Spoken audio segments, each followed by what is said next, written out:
Assalamualaikum warahmatullahi wabarakatuh. Halo teman-teman, sebelumnya perkenalkan dulu, nama saya Hairunisa dari jurusan Pendidikan Agama Islam di Universitas Islam Negeri Antasari, Banjarmasin. Pada kesempatan kali ini, saya akan menjelaskan mengenai ayat-ayat dan hadis tentang lembaga pendidikan. Apakah kalian tahu apa itu lembaga pendidikan? Baiklah, langsung saja kita bahas.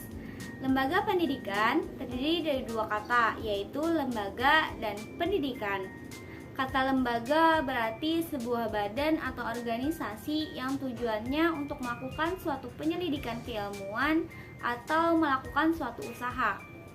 Sedangkan kata pendidikan sering diartikan sebagai suatu usaha manusia untuk membina kepribadiannya sesuai dengan nilai-nilai yang ada di dalam masyarakat dan kebudayaannya.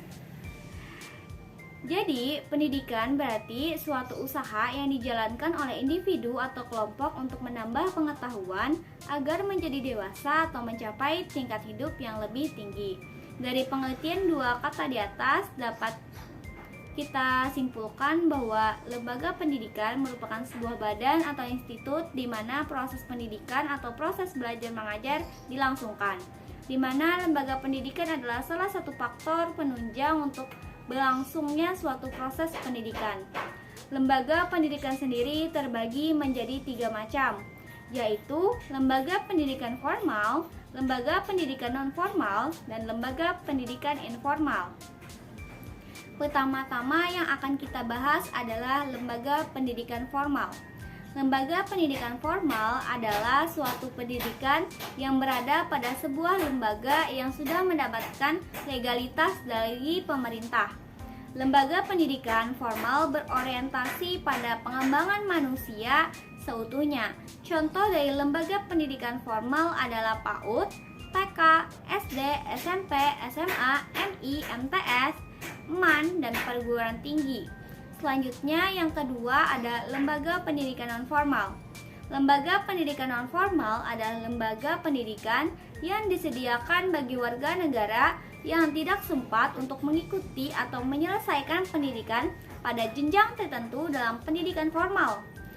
Pendidikan non-formal umumnya didirikan oleh masyarakat sebagai bentuk kepeduliannya terhadap peningkatan mutu sumber daya masyarakat.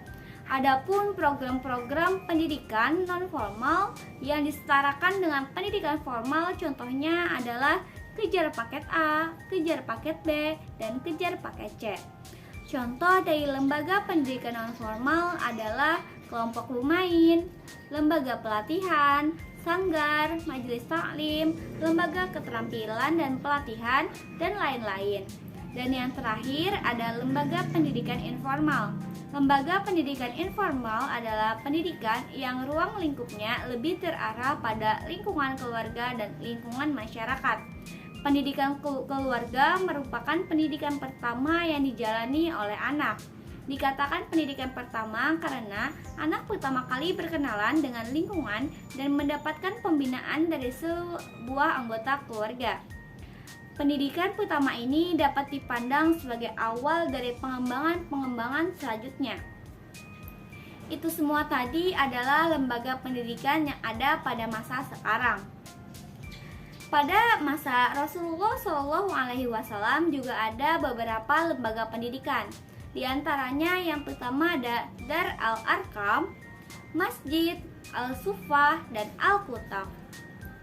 Pembahasan selanjutnya adalah tentang ayat-ayat Al-Quran yang membahas tentang lembaga pendidikan. Yang pertama ada Al-Quran surah Al-Mujadilah ayat 11, yang mana pada ayat tersebut menjelaskan tuntunan akhlak yang menyangkut perbuatan dalam majelis untuk menjalin harmonisasi dalam suatu majelis. Ayat kedua yaitu Quran surah Al-Maidah ayat 2, yang mana membahas tentang tolong-menolong dalam bentuk kerjasama atau kemitraan dalam lembaga pendidikan sangat baik dilakukan demi meningkatkan kualitas sumber daya manusia. Ayat terakhir adalah Quran Surah At-Taubah ayat 105, yang mana membahas tentang aspek profesionalisme yang merujuk pada sifat dari suatu pekerjaan yang membutuhkan kompetensi atau keahlian teknis. Profesionalisme dalam artian merupakan suatu kebutuhan lembaga pendidikan. Dan pembahasan yang terakhir adalah tentang hadis yang membahas masalah lembaga pendidikan. Yang pertama ada hadis riwayat Bukhari nomor 99. Pada hadis tersebut dijelaskan tempat belajar kaum wanita dibedakan dengan tempat belajar kaum pria. Yang kedua ada hadis riwayat Muslim nomor 2699. Dari hadis di atas dapat kita ketahui bahwa ada 4 keutamaan untuk orang yang mempelajari kitab Allah Subhanahu wa taala di rumah Allah Subhanahu wa taala, yaitu yang pertama akan meraih ketenangan, kemudian akan dinaungi rahmat Allah Subhanahu wa taala, dan juga para malaikat akan mengelilingi majelis ilmu sebagai tanda bahwa malaikat ridho terhadap orang yang menuntut ilmu serta menjadi makhluk yang mulia di sisi Allah Subhanahu wa taala. Yang ketiga ada hadis riwayat Imam Ahmad dan At-Tabrani. Hadis di atas tersebut menjelaskan kepada kita tentang betapa besarnya keutamaan dan kemuliaan orang yang mempelajari, memahami, kemudian menyampaikan petunjuk Rasulullah kepada umat manusia sampai-sampai Rasulullah Shallallahu Alaihi Wasallam mendoakan kebaikan untuknya. Itu saja yang dapat saya sampaikan pada kesempatan kali ini. Sampai jumpa di lain waktu dan tetap semangat untuk menjalankan ibadah puasa ya. Assalamualaikum warahmatullahi wabarakatuh. Bye bye.